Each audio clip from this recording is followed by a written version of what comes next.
تعالى عنه قال رسول الله صلى الله عليه وسلم أريت النار فإذا أكثر أهلها النساء يكفرن قيل أيكفرن بالله قال يكفرن العشيرة ويكفرن الإحسان ولو أحسنت إلى إحداهن الدهر ثم رأت منك شيئا قالت ما رأيت منك خيرا قط۔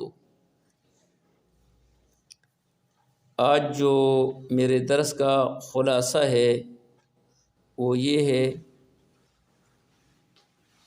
کہ شوہر کے نافرمانی گناہ کبیرہ ہے۔ ایسی گناہ ہے جس طرح شراب پینا اور زنا کرنا ایسی گناہ ہے، لیکن یہ شوہر کے نافرمانی طاعات میں،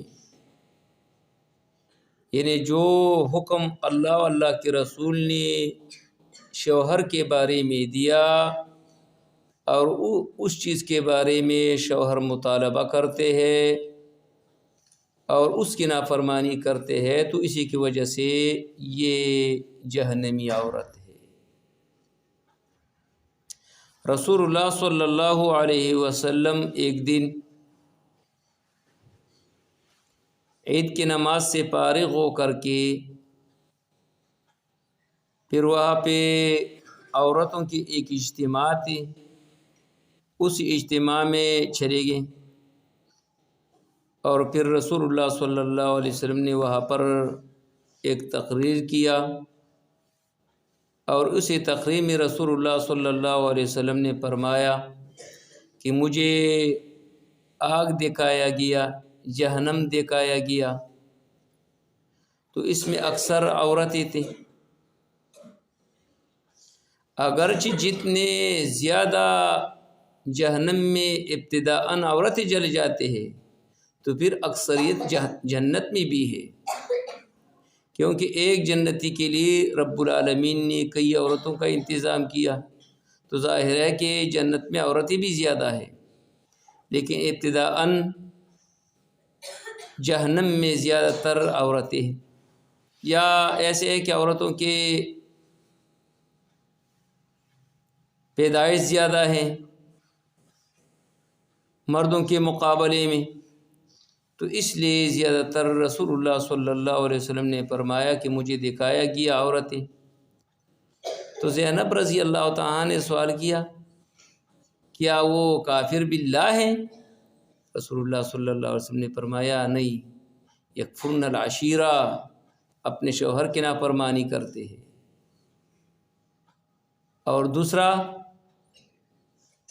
بہت زیادہ لعنت، یعنی بہت زیادہ بددعائی کرتے رہتے ہیں۔ معمولی اگر بچے نے کپ توڑ دیا تو بددعائی، اگر معمولی کوئی چیز کر لیا تو بددعائی، تو زیادہ بددعائی کرتے ہیں۔ تو شوہر کے نافرمانی جو کرتے ہیں یہ نشانی ہے اس عورت کے جہنمی ہونے کی، کہ یہ جہنمی عورت ہے۔ زیادہ بددعائی کرنے والے جو عورتیں ہیں وہ بھی جہنمی ہیں۔ اور پھر رسول اللہ صلی اللہ علیہ وسلم نے فرمایا یکفرن الاحسان، وہ احسان کی ناشکری کرتے۔ وَلَوْ أَحْسَنْتَ إِلَىٰ إِحْدَاهُنَّ الدَّهْرَ، اگر پورا زندگی آپ اس کے ساتھ احسان کرتے، اسے عورت کے ساتھ پورا زندگی آپ احسان کریں، قسم ما قسم سہولیات اس کے لیے فراہم کریں، ثُمَّ رَأَتْ مِنْكَ شَيْئًا، ایک دن آپ سے اس نے کوئی اس کی دل کے برابر کوئی چیز نہیں دیکھی، یعنی اس کے وہ جو چیز وہ مانگتی ہے اور وہ آپ نے نہیں دیا، یا آپ نے اس کو غصہ کیا، تو غصے کرنے کے بعد اس کے جواب کیا ہے؟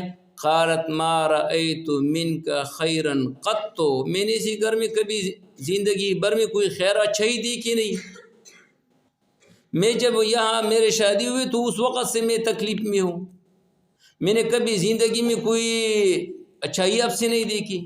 یعنی پورا زندگی آپ نے اس کے ساتھ احسان کرنے کے باوجود بھی وہ سارے کے سارے چیز وہ بلا دیتی ہے۔ حضور علیہ الصلوۃ والسلام نے فرمایا کہ یہ عورت جہنمی ہے۔ اس لیے حضور علیہ الصلوۃ والسلام نے ایک اور حدیث میں ذکر کیا کہ اسی عورت کی نماز قبول نہیں ہے جو اپنے شوہر کی نافرمانی کرتی ہے، اسی غلام کی بھی نماز قبول نہیں ہے جو اپنے آقا کی نافرمانی کرتے ہیں۔ دو بندوں کے نماز سر سے اوپر نہیں چلے جاتے ہیں، ایک نافرمان عورت اور دوسرا نافرمان غلام۔ اس لیے حضور علیہ الصلوۃ والسلام کے حدیث ہے جب کسی عورت کی شادی ہوتی ہے تو شادی ہونے کے بعد ماں باپ کی بات اس پر ماننا واجب نہیں ہے، بلکہ اپنے شوہر کی بات ماننا اس پر فرض ہے۔ ایسے نہ ہو کہ دن میں وہ پورا دن وہ ماں باپ کے وہ ٹیلی فون سنتی رہتی ہے اور اسی کے وہ سبق یاد کرتی رہتی ہیں، نہیں، اپنے شوہر کے بات ماننی ہے۔ کیونکہ رب العالمین نے ہمارے لیے ایک نیا گھر بنایا ہے، اسی گھر کو چلانا ہے، تو اسی گھر میں شوہر کی بات ماننی ہے، نہ کہ ماں باپ کی، نہ کہ بھائیوں کی اور بہنوں کی۔ آج کل جو جتنی پریشانیاں گھروں میں پیدا ہوتے ہیں وجہ یہ ہے کہ ماں باپ کے وہ غلط مشوروں کی وجہ سے، بہن بھائیوں کے غلط مشوروں کی وجہ سے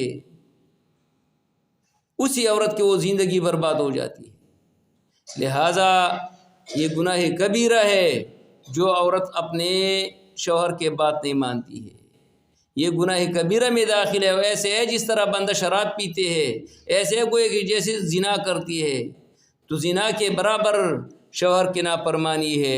شوہر کے اطاعت جو اللہ و اللہ کے رسول نے جو حقوق دیا اسی میں اس کے پابند ہے، اسی پر پابندی کرنا فرض ہے۔ لہٰذا جن گھروں میں اتفاق ہے تو اس کے حالات بھی دیکھو، جن گھروں میں بے اتفاقی ہے تو اس کے لیے وہ کھانے کے لیے پھر ترستے ہیں۔ تو بے اتفاقی کا ایک نحوست یہ ہے کہ بچے بھی پاگل بن جاتے ہیں۔ جو عورتوں جن گھروں میں یہ پریشانیاں پیدا ہوتے تو ان بچوں کے حالات تو دیکھو، اکثر کم ذہن ہوتا ہے، وہ دماغی حالت خراب ہو جاتے ہیں۔ اور دوسرا اس کا بڑی نقصان یہ ہے کہ وہ معیشت تباہ ہو جاتے ہیں۔ تو بے اتفاقی کی وجہ سے، اختلاف کی وجہ سے لوگوں کے معیشت تباہ ہوتے ہیں، اور اتفاق کی وجہ سے رب العالمین اس کی معیشت میں برکت ڈال لیتے ہیں۔